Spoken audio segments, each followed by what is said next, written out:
নমস্কার বন্ধুরা, house wife Monika চ্যানেলে আপনাদের সবাইকে স্বাগত। আজকের রেসিপি আলু ভাজা। বাচ্চা থেকে বড় সকলেই আলু ভাজা খেতে খুব পছন্দ করে।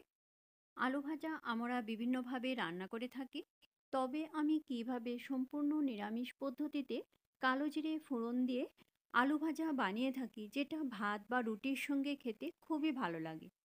আর এই আলু ভাজার রেসিপিটা খুবই তাড়াতাড়ি বানিয়ে নেওয়া যায়। চলুন তাহলে দেখে নেওয়া যাক আমার আজকের ভিডিওটি। রেসিপিটার জন্য নিয়েছি দুটো মাঝারি সাইজের আলু। আলুগুলি খুব ভালো করে ধুয়ে নিয়েছি। এখন আলুগুলি আমি কুচি করে কেটে নেব। আলুগুলি আমি খুব বেশি পাতলা করব না, একটু মোটা মোটা রেখেই কাটবো। আলু কাটার আগে সবসময় আলু ভালো করে ধুয়ে নিতে হবে, কেননা আলুর গায়ে অনেক মাটি থাকে।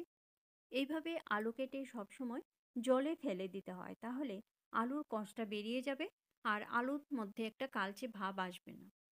দেখুন আলুগুলি এরকম একটু মোটা মোটা করে কাটবো। একইভাবে আমি দুটো আলুই কেটে নেব। আলু কেটে নেওয়া হয়ে গেছে। এখন আমি 4-5 বার জল বদলে বদলে আলুগুলি ধুয়ে নেব। আলু ধুয়ে নেওয়া হয়ে গেছে। এখন রান্নাতে চলে যাব। কড়াইতে দিয়ে দিলাম 2 টেবিল চামচ সরিষার তেল। ফোড়নে দিয়ে দিলাম একটা শুকনো লঙ্কা। শুকনো লঙ্কাটা হালকা ভেজে নিয়ে এর মধ্যে দিয়ে দিলাম 1/4 চামচ কালো জিরে। এরপর দিয়ে দিলাম আগে থেকে কেটে ধুয়ে নেওয়া আলু। আলু দেওয়ার পর এর মধ্যে দিয়ে দিলাম পরিমাণ অনুযায়ী হলুদ আর স্বাদ অনুযায়ী লবণ।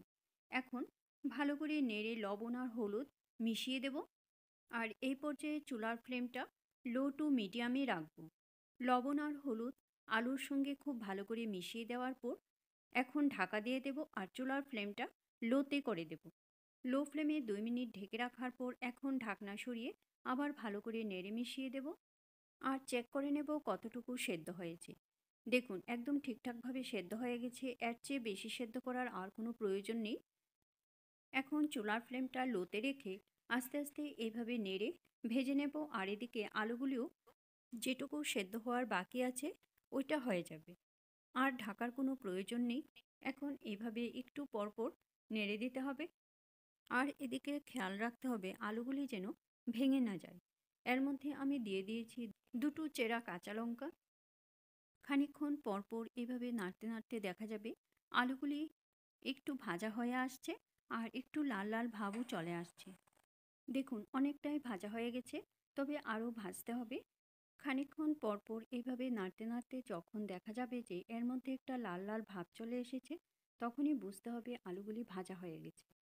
এভাবে আপনারা কে কে সহজ সরল পদ্ধতিতে আলু ভাজা বানিয়ে থাকেন সেটা অবশ্যই কমেন্ট বক্সে কমেন্ট করে জানাবেন। এইভাবে আলু ভাজা বানিয়ে ঝটপট বাচ্চাদের টিফিনে রুটি বা পরোটার সঙ্গেও দিয়ে দেওয়া যায়। এছাড়া গরম ভাত বা পান্তা ভাতের সঙ্গে এরকম আলু ভাজা খেতে খুবই ভালো লাগে। দেখুন আলু ভাজা একদম ঠিকঠাকভাবে তৈরি হয়ে গেছে। এখন চুলার ফ্লেম বন্ধ করে কড়াইতে রেখে আরও 2-1 বার এভাবে নেড়েচেড়ে তারপর সার্ভ করব। রেসিপিটা ভালো লাগলে অবশ্যই লাইক করবেন আর বন্ধুদের সঙ্গে বেশি করে শেয়ার করবেন। এইভাবে আপনারাও বাড়িতে ট্রাই করবেন, আশা করি আপনাদের কাছেও খুব ভালো লাগবে। আর আমাকে কমেন্ট করে জানাবেন কীরকম লাগলো।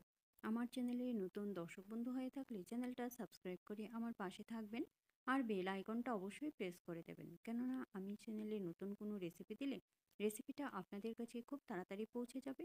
আপনাদের যদি কোনো রেসিপি দেখার ইচ্ছে থাকে তাহলে কমেন্ট বক্সে অবশ্যই কমেন্ট করে জানাবেন। আমি সেই রেসিপিটা আপনাদের সঙ্গে শেয়ার করার চেষ্টা করব। আবার আসবো নতুন কোনো রেসিপি নিয়ে। ভালো থাকবেন, সুস্থ থাকবেন। ধন্যবাদ।